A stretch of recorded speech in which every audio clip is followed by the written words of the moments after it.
Hello, hello. Welcome back to this week's episode of I'm Set the Podcast. I'm Danisha Roll. I am Sports Talk Tasha. And I am Adriana Smith. So this week we are going to start off just talking about how our weekend went. What did you guys do over the weekend? I know, Adriana, you're here with a raspy voice. Yes. I sound like this for a reason, y'all. I sound like this for a reason. But my weekend was really good. I was in New York for a summit.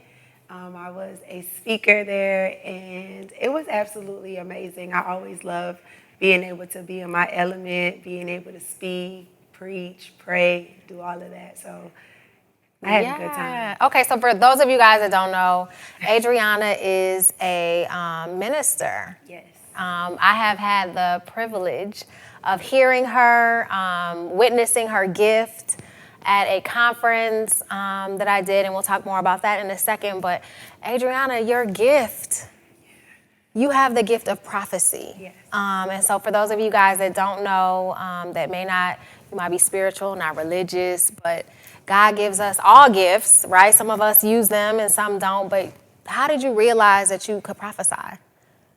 Well, of course, for me, like being younger, I was a dreamer. I always dream. So I always have dreams, and they'll happen, right? And I was like, what is this? I thought I was weird. But, as I began to grow and just develop, I just began to realize the way God would communicate through me. And I know for me, one of the ways I was able to identify that even more is just through prayer. So typically, I can pray and just see certain things, and just I'll see words or just things that the person may be going through, and I'll just begin to pray that. Or I can be speaking, or even in a room, I can really be able to feel like what's going on. So if I feel super heavy, I know that the people that I'm talking to are coming in with a lot of heaviness, a lot of depression. I'll begin to sense what's happening, so I'm able to speak to that and pray through that, and then But I mean, everyone has their own way of how God communicates to them. And I think sometimes we don't know the gifts that we have, and we think that we're weird. And there's some people who people think they're crazy because they're able to know things before it happens, or they'll see things, or they'll hear so many things that's going on in their mind, or sees all these pictures and they really think they're going crazy. But it could honestly mean that somebody is prophetic. That's amazing. And you hear a lot of times where people are saying, I see things, I hear voices, and we chastise them like, oh, you're crazy. And they really take that to heart. Right. People really get crazy because of it. And all along, it just could be, someone not realizing their gift, and people not allowing them to manifest that gift in the proper way. Right. Yeah, and then now there are some people that hear voices that ain't God. Right. Now that right there is And not the Lord. that's when the deliverance got to take place. We got to know who's talking to you, okay? But yeah, I mean, and I just love it. I think what people don't know with the prophetic, I love it so much, because that is a way for somebody to know, God sees you, right? Have you ever, been in a place where you even going to church and you're like, man, God, I just need a word. I just need you to speak to me. I need clarity. I need direction. And then somebody is able to speak to you and tell you something, from a complete stranger. You don't know me, I don't know you, but I'm able to tell you something that you was praying for before you got there. And I love it so much, because when people are crying, it's I can know, they can feel wow, God, you see me, you hear me, you didn't forget about me, And there are some people who is literally hanging on by a thread, and they're like, God, if you don't speak to me, I don't know if I'm going to make it. So I just love the fact that even in that gift, I'm able to express God's love to somebody, and to encourage them, and to let them know, God loves you, he sees you, he cares about you. What he has declared over your life will come to pass. And sometimes we need that encouragement. So I love the fact that I'm able to do what I do to bring that to other people. Well, we talk sports and entertainment on this podcast, but ever so often, you guys, we're going to weave in some words. So if there is somebody that just happens to come across this podcast or tune in, what is something that you might feel like they need to hear? Even with this podcast, really what God has for you, it will happen, right? And I think, we allow life to come And, things that we go through in life can really kill our dreams. And sometimes we don't think our dreams will ever happen or come to pass because of the setbacks and because of the things that we go through in life. But really, like, God's promises is yes and amen. Like, if he showed it to you, it's going to happen for you. If he promised it, it's going to happen for you. So just have faith, keep going, keep pushing. And I'm telling you, you're going to see his promises manifest in your life if you do not give up. So that's a quick word. That's a word. That's an absolute word. So if you are listening or watching, don't give up.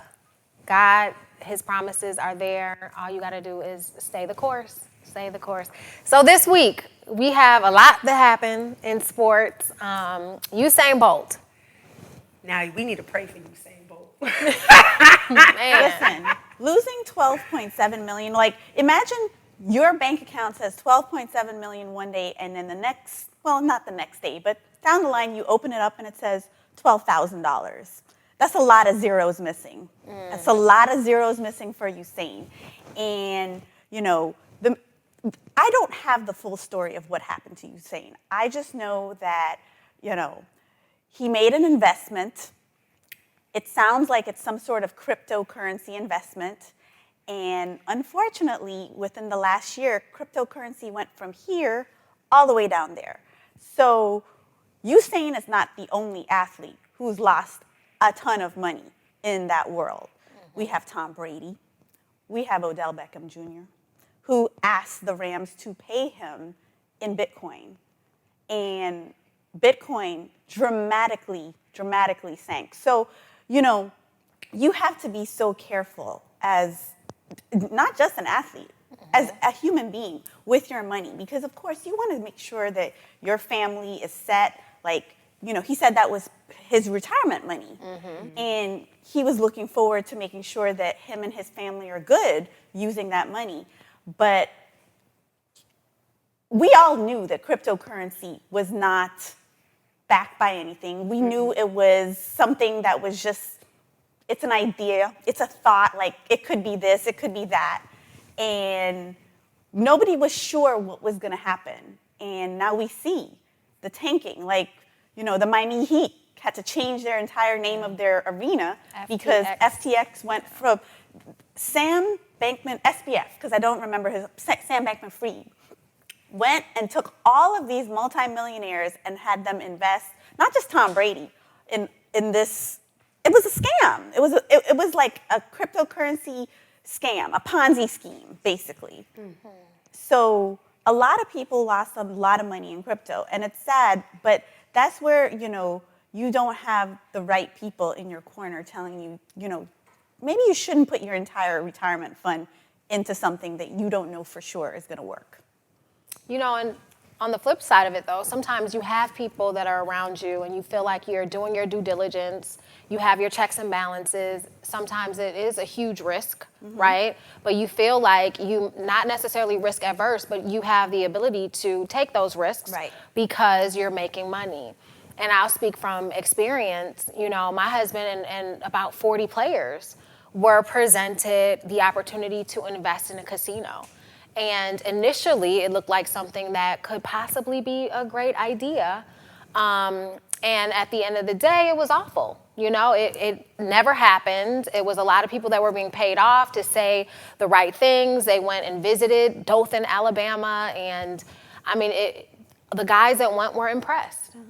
And it just was a horrible investment. A lot of people lost a lot of money. For us, it turned our world upside down. That and so many other things. But just to have financial advisors around you, I would tell some of these athletes, you need several checks and balances. You need people that are looking, people that you trust, and then have some objective people that are there that can also take a look just to make sure that what you're investing in isn't something that, could possibly leave you desolate. I would say, too, if you are dealing with millions of dollars that you have to invest, I would say don't just have one financial advisor. Have more than one, like at least two, so that this one will say, okay, maybe you shouldn't do that. they kind of, it's a checks and balances system for it. And I believe a lot of NBA players do this because their contracts are multi-millions of dollars. So, you know, I don't think LeBron James is going to give his entire $40 million of his annual salary to one financial advisor and say, figure it out for me. Because to me, that doesn't sound like it makes common sense. Yeah. $12.8 million? 12 points, yeah, 12.7. 2 billion Jamaican dollars. Whatever you want to say, but it sucks. I feel sorry that it happened to him, but it's just another eye opener. You know, we've seen this multiple times because we've seen so many athletes who have made hundreds of millions of dollars. Antoine Walker. $110 million in his NBA career. And what does Antoine have now to show for it? Yeah, or Mike Tyson. Mike Tyson Speaks publicly about, you know, his losses. And the sad thing is that it's going to happen. It's going to continue to happen if people don't put the right people in their corner. People have a lot of yes men. You have a lot of family members that, you know, really you want to take care of, but, you know, you really can't. You cannot. And I think it's important for you to also be very hands-on with your own money as well. And do your research. You know, just because somebody presents something to you and they can sell it to you and it sound good doesn't mean that it's something you should invest in. That's why it's always important to really be like, okay, is this something I should put my money into or not? Because it could sound like a good thing, but it can honestly be a nightmare that's disguised as a blessing. Absolutely. So but you got to consider, though, you have so many athletes that come from poverty. Yeah. And they don't even have the wherewithal to really be able to make a judgment call on what is good, a good investment, or what isn't a good investment. And so you're already starting behind the 8 ball, if you will, because you don't even know how to judge this thing. Right. So to have, I would say, put people that have already been there, because in a lot of circumstances, some of the financial advisors get kickbacks. They benefit. They're presenting you with things that if you invest in this, I'm able to pat my pocket at the same time. So they're going to make it sound good. You know, the sale is there. So you really need to have people that have already been there, that have, you know, made money, that can say to you, listen, you know, don't do this or do this. Because it is a world out here. And I could say from experience, you know, just what we've been through, it's a lot of things sound really good, you know, especially if you feel like you have it and you can invest and it's okay to lose. Those dollars add up. Right. So you need to have a Trump tight, and, you know, I'm saying Trump. We used to say that back in the day, right? You need to have a squad around you that is solid. And the other thing, too, is teaching ourselves financial literacy, just to piggyback off of what you were saying. And one of the few good things I can say that Florida has done is that they are now making it a law that students need, when they graduate high school, they need to pass a financial literacy course. I believe Michigan is the other state that has mandated this. So that's actually a good thing, because a lot of times kids don't know how to use a debit card. Simple things like they don't know what a checking account is or saving. They don't know anything. We're not really writing checks anymore, but taxes, there's a lot of things that you need to learn. So that is absolutely good. So yeah, we can't rely on our parents. Look, I am from a Caribbean family, and my Caribbean parents came here. I'm the daughter, and my Caribbean parents taught me nothing about financial literacy. Yeah. I love you, Mom and Dad, but absolutely nothing. And my cousins and I talk about this. We had to teach ourselves. We had to teach ourselves what credit was, but we taught ourselves, because in this country, you cannot survive without credit. Yeah. But I will say this, because I know we're going to transition. But if the parents are not good stewards over their own money, how can they teach their children how to be a good steward over money? It's true. You can't. Which is why for us, well, you know, my family, and you mentioned it, your family, they didn't teach you financial literacy. Nope. Mine didn't. And I'll say that we were feast and famine. There were no real, you know, conversations around money, around paying taxes, around credit. We didn't learn those things growing up. So now, if, you know, we as a people can sit down and be more diligent and be more intentional about teaching our children, how to pay bills, how to budget.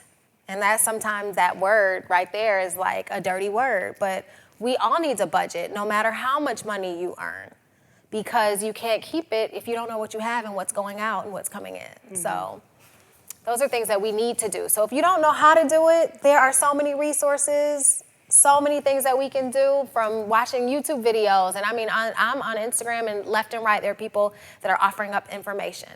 So there isn't really an excuse to not know how to do it. Right. Right. So this week in sports, we also got to see Coppin State and the Spurs talking about how toxic their environment is. Let's talk about the Spurs first. Okay, so I really had no idea. The first I heard about this was from DeJounte Murray being on All the Smoke, and he talked about how it was an environment, when he got there, it was like they were trying to break him. Like, what could they do to break his game, to break his mindset? Because he's, he's kept it real.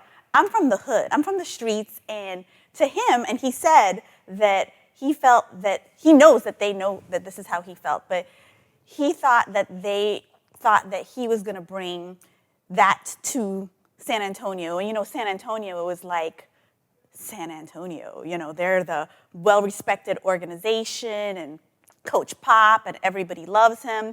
But he said that he thought that they felt he was going to be drinking and partying. First of all, you're in San Antonio, so I don't really know. No offense to San Antonio, but I really don't know what you could be doing there. But okay, so they sent him to the G League, and they did all kind of thing, and then he felt that Tony Parker wasn't a mentor to him the way it should be. And maybe this happens in a lot of teams, but then you had Steven Jackson, who also played for the Spurs, co-signing with DeJounte Murray that, hey, this is something that does happen in this organization. So put that aside, last year, the team psychiatrist came out and said that one of the players, Josh Primo, was exposing himself to her repeatedly during their sessions, and she addressed it with the GM and other people of the team, and nobody really did anything about it. And that story went away. It went away. Of course it did. They settled out of court with her. God knows how much they paid her, but it went away. And what's even funnier to me is that, everybody in the media respects the Spurs organization. So the media didn't really say anything about it. Like, this wasn't a big story on ESPN. You didn't hear Adrian Wojnarowski talking about it. And listen, when Ime Udoka had his whole scandal with the Celtics, that was front page news. Ime came from the Spurs. And all I'm thinking is, you didn't just become like this when you got to Boston. Something was going on with you in San Antonio too, because he was with San Antonio a long time. And I say he looked much better when he was in San Antonio. Now that's alleged, it's possible, we don't know. But, when you think about people being broken in toxic environments, you hear so many athletes talk about their coaches, trying to bring the best out of them, but also breaking them down to see what kind of player they are, what kind of man they are. I can remember even my husband saying that he's had coaches say to different players, your dad should have left you on the sheets. Oh. So you get talked to in ways that really can break down your character to see how strong you are, how mentally stable you are, if you really want this or not. It doesn't make it right, but there are so many athletes that go through that environment. So, and it's become the norm. I think a lot of athletes also think like it's okay. Like, it is okay for this to happen because they're just testing, like you said, testing my will, testing how bad I want this. Am I, better than the next guy? Even something simple as the way Brock Purdy described what Nick Saban told him when he went to visit. And Nick Saban didn't say anything horrible, but but it was just like, well, you're 6'1", and you're this and you're that, and bye. You went to Iowa State. Mr. Irrelevant. Mr. Irrelevant. I think it's just terrible, to be honest. I don't think that you should have to constantly break somebody down just to bring the best out of them. Because what we're doing now is not only are we creating a toxic environment, but you're creating now a toxic individual. And this is why a lot of these athletes be so depressed, or they have all of these anger and all of this issue going on, because it's like when they go into practice, you have somebody really demasculating you in a sense, and having to prove to them like, I am strong and I'm not weak, and I'm not a wuss in a way. And it's just like you have to take this verbal abuse, this emotional abuse, just to please somebody and to prove your strength. I think that's actually crazy, in my opinion. And even like I spoke at your event, you got a lot of these players really playing while injured, because their mind now is being conditioned to take this, to suffer and to push through injuries and push through all of the things that their coaches are throwing at them. And then the coaches make them feel as though, well, if you can't handle it, somebody else will. Like somebody is dying for your position. And psychologically, it could really mess with somebody.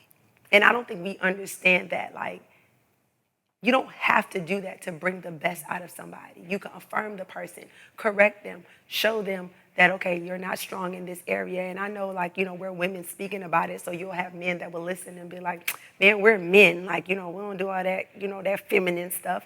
But to be honest, you go home to your kids and your wife, and they got to deal with the toxic culture that you have now adopted from the team you're playing for.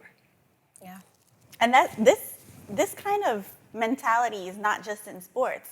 It's in our military too, because if you think about Navy SEAL training, it's a matter of breaking them down as much as possible and eliminating all the people who aren't good enough. And, this probably happens during training camp too. We don't know how the coaches talk to the players, but you have all these guys that come in, and you got to break it down to a 53-man roster. And it's like that even in the dance world. You coming in, and thank God I haven't really experienced it, with, the team I was with. But,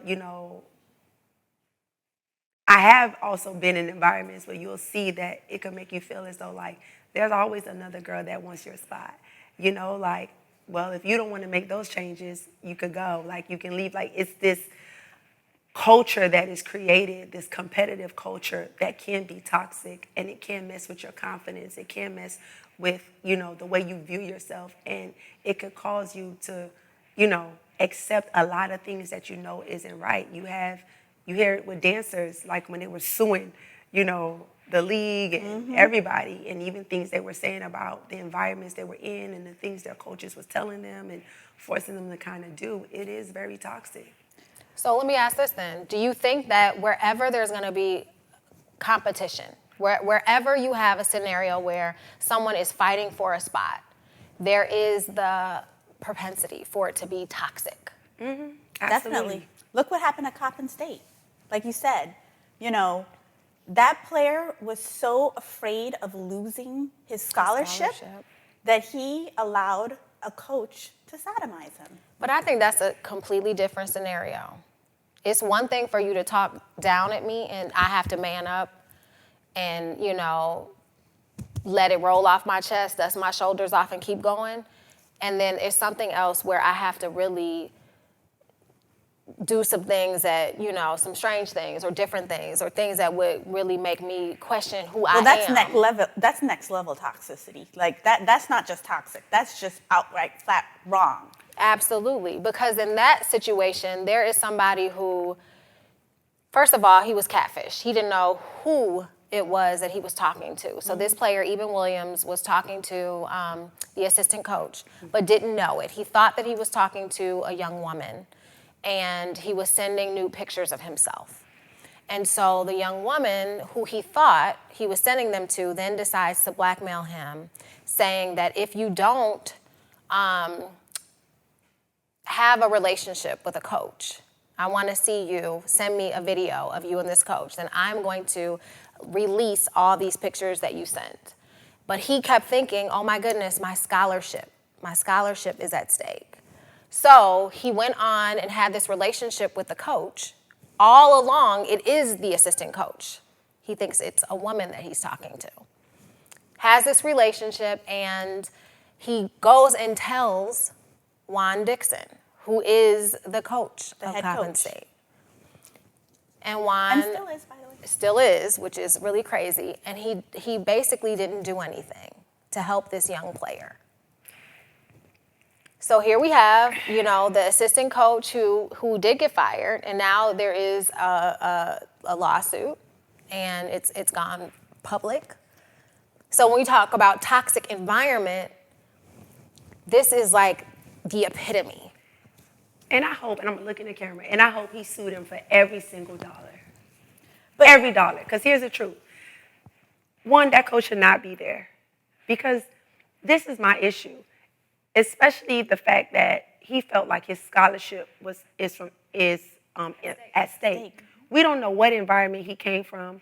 We don't know if, the background, like if he come from a family that don't have much money and certain things. So it's like if he lose his scholarship, there's a lot that's on the line for him. Mm-hmm. And for you to take advantage of that and cause this player to put himself in a situation where he feels as though he got to sell his soul for a scholarship, I have an issue with that. And the fact that that coach is still in position and he comes to you and he tells you what is going on and you do nothing, this is why a lot of people don't speak out when things are happening to them because of things like this. And he's in his position and now this player is broken.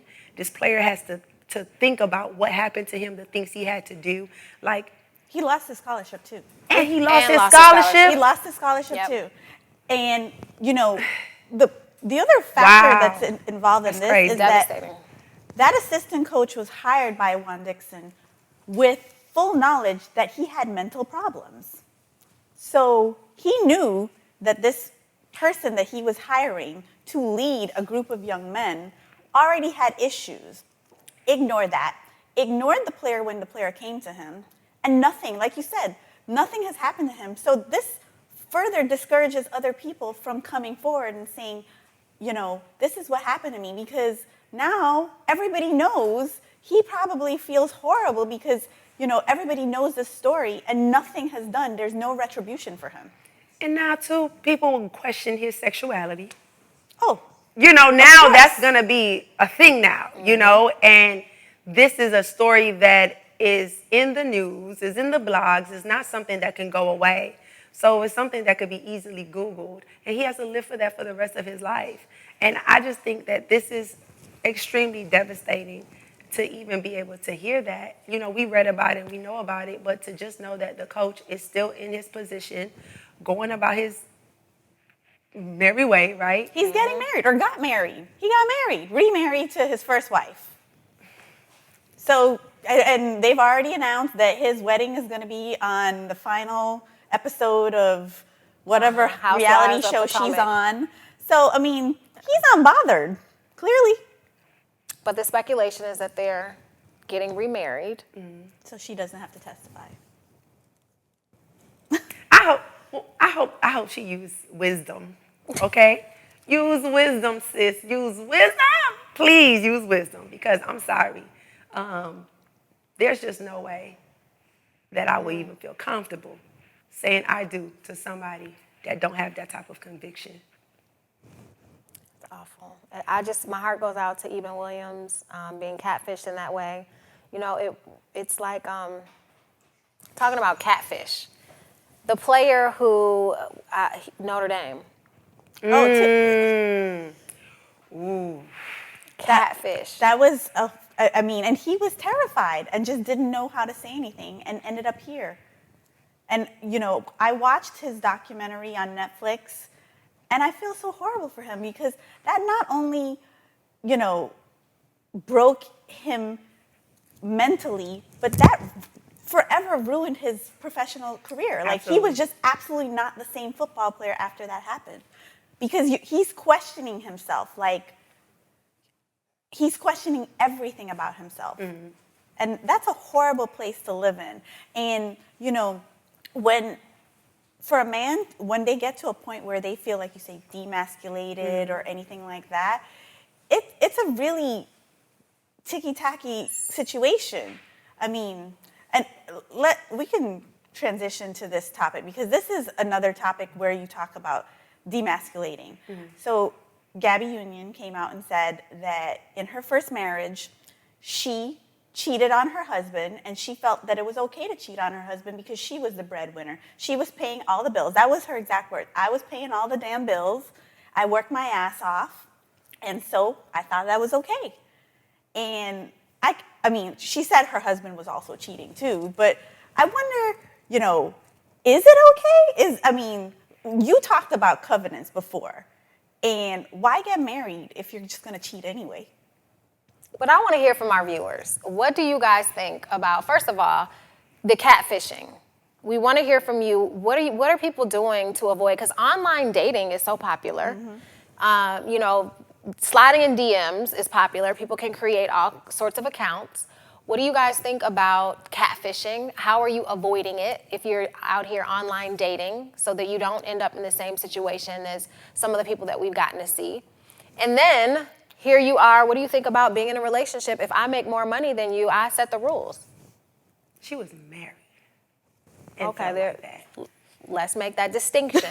Not just in a relationship, but married. But Gabby's not the only one who feels like this because, you hear a lot of men, whether they're athletes or regular guy, but I'm the man and I make the money and this is what it is and you just got to know your place. And that is, again, like just toxic mentality transition down from generation to generation. Like, okay, he's taking care of everything, so I should just shut up and don't ask any questions. I feel like me and Denise feel the same way. Listen, let me see if I could get a little voice for this, right?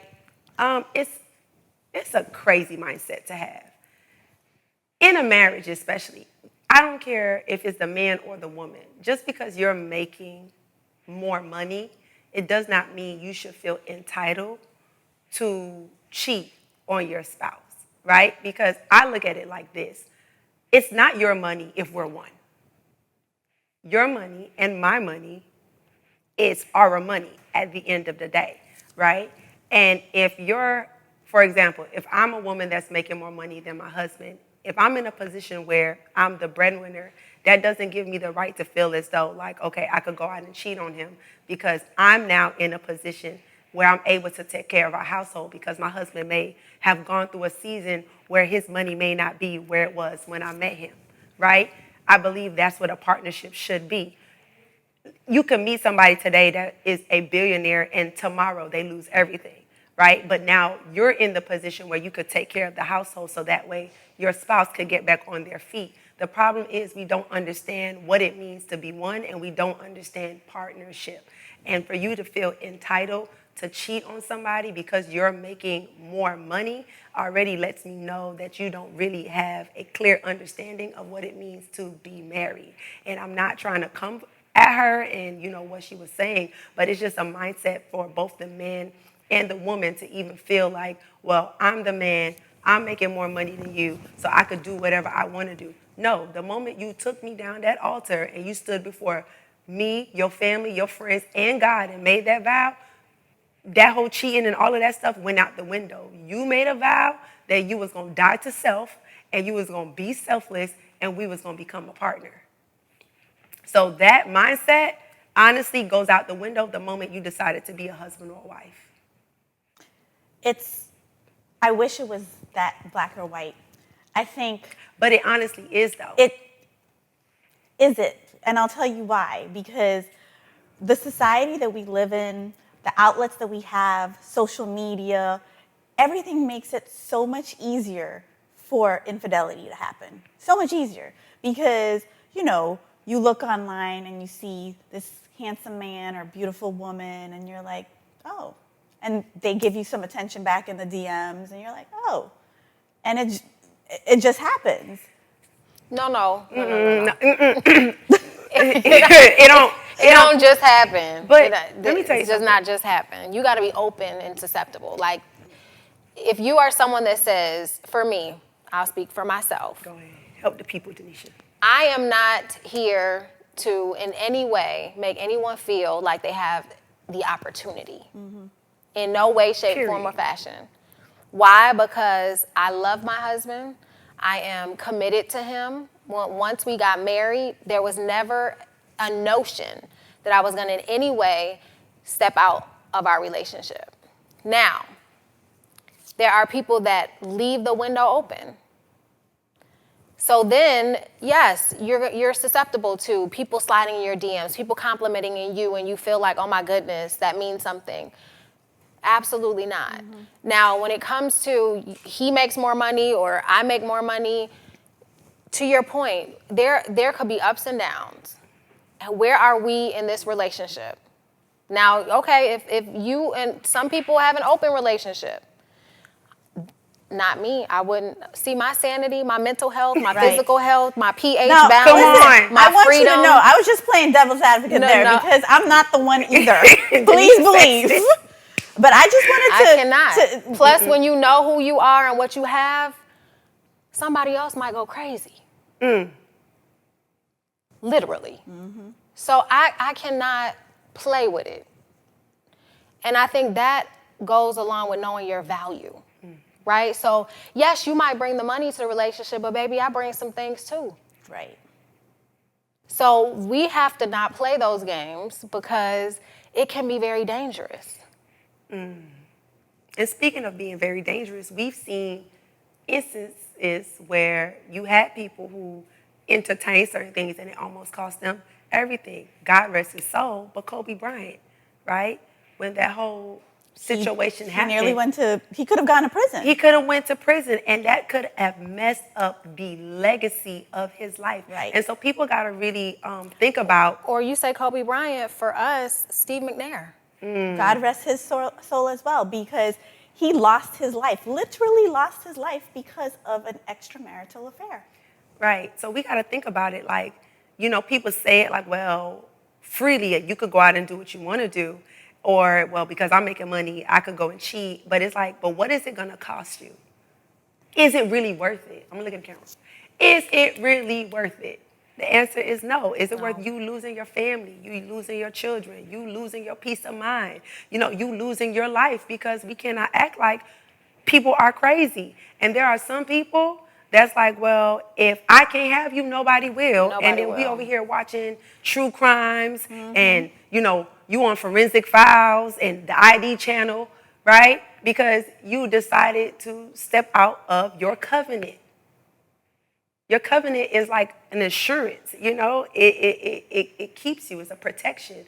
And so when people don't understand that and they step out of the boundaries of that, you're stepping out of your place of protection. When Gabrielle said that, I actually thought, like, okay, how would she feel if D. Wade said, okay, well, I make more money than you, Gabby, so I can do whatever I want? There are some people, and not to say that is their situation, but there are some people that feel as though I've never known anyone that's been faithful. And so I'm in my relationship and I'm okay with being in a relationship not knowing, or as long as he respects, my household, he can do whatever he wants to do, or she can do whatever she wants to do. Until they have another baby on the side. Or bring home something that they can't get rid of. Well. Because people are out here getting, things that they can't get rid of in monogamous relationships. Right. People act like STDs went away, by the way. They act like STDs. Y'all see that report with Tallahassee? It's like the top STDs in the state. I feel like it's always been, though. Tallahassee's scary. Goodness. When I was there, I was like, 1 in 4 count. It's awful. It's real out here, y'all. Super real. Super real. So those are things to consider, in relationships and, toxic environments. That's a super toxic environment. Mental, physical health. So, yeah. So that's this week. Tasha, what did you do this weekend, though? I enjoyed me some good old NFL football. Oh, yes. Good games. Good games this weekend. Shout out to Brock Purdy and the 49ers, because I was a doubter. I could not imagine that a kid who has played, less than 10 NFL games in his life could lead a team to the NFC Championship, and he has done so. I mean, I'm here for a good story. I'm always here for a good story. So if he can take it all the way to the Super Bowl, good for him, because, honey, you deserve it. Like, He does. all that you have been told, all the negative things that you have been told, and you have said, you know what, I don't agree with that. I'm going to show you. And the team has rallied around him, so shout out to him. You know, the coaches came and said that Jimmy G would be ready to play on Sunday, and I was like, ready to keep the pine warm? Because he wasn't going to be ready to play anywhere. Sorry, Jimmy, you're cute, but you ain't playing. Like your suits, though. So you watch football? I did. Yes, glued to the screen I was as well. This weekend I relaxed, watched football, and I recovered. I went to Vegas. I am in the process of planning the 6th annual Set an Example Conference for the women of the NFL. This year will be slightly different, though, because it will be the first year that we have significant others. The ladies have asked, can they bring their spouses? Can the guys come? Because they've had such an amazing time. So this year, the guys will be coming. We did several hotel visits, just scouting locations, and I'm excited for this coming conference, the 6th annual. So the twist is going to be this year, instead of Set an Example, it will be Set for Life. I like that. So And when is it going to be this year? This will be June 2023, so this year, June 9th through the 11th in Vegas, and we have some amazing speakers that have already committed, and the program is going to be fabulous. Cannot wait. Yes. So guys, you've tuned in, whether you are watching us or listening in, thank you for joining us for I'm Set, the podcast. And make sure you like, share, subscribe, okay? And be a part of the